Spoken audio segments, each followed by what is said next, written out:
Keeping it real or City Hall sabotage? A Cape Coral resident taking it upon himself to warn candidates for the city's top job about what he says they're in for. 4 in Your Corner's John Rapolo showing you what the finalists for the city manager's job are receiving. John? Yeah, Patrick, Cape resident Russ Moody sent the 6 Cape Coral city manager finalists a packet of materials. He even sent videos of past council meetings. He wants them to know what they are getting into, coming into what he calls Cape Coral's hotbed of politics. He moved here in 01. Well, I bought property in 01. I moved here in 07. Cape resident Russ Moody was reading the vacant Cape manager's job description on the search firm's website and didn't think it was accurate. It said fired city manager Gary King's removal was, quote, relatively smooth without any undue acrimony. I was concerned that we were going to start out our relationship with the new city manager based on a lie. So Moody sent each finalist the same packet to set the record straight. He said in his letter the unions have had a disproportionate influence on city government. He also claims King removal bordered on unconstitutional because the public wasn't allowed to comment during one of his removal hearings in December. Moody sent each finalist a DVD with clips from the hearing. Kangaroo court! Kangaroo court! Point of order, Mr. Please.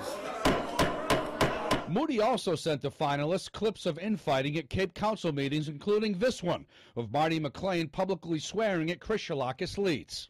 Did you hear that? Are you, in a sense, telling some of these candidates not to come to Cape Coral?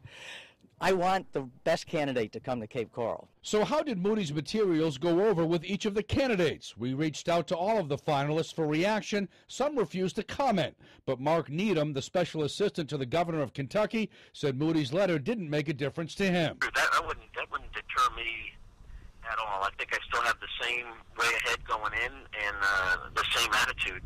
We also reached out to Cape City Council about what they thought of Moody's packets. Some wouldn't talk, but Raina Erbrick did. Do you think that this was appropriate? Not really, but, you know, Mr. Moody has the right to do this. Moody believes what he did was simply his civic duty. You don't improve the image of Cape Coral by putting your head in the sand. And it continues. Well, now the city will host the 5 finalists Thursday morning with a city tour and interviews before a reception later in the day on Friday.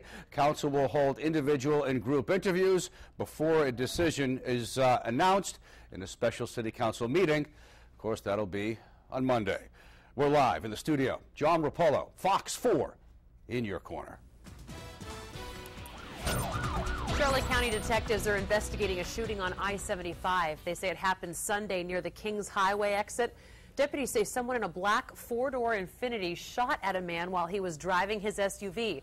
Fortunately, no one was hurt, but anyone with information about the shooting is asked to call Crime Stoppers at 1-800-780-TIPS. Authorities rushing 2 people to the hospital after this car crash in Charlotte County.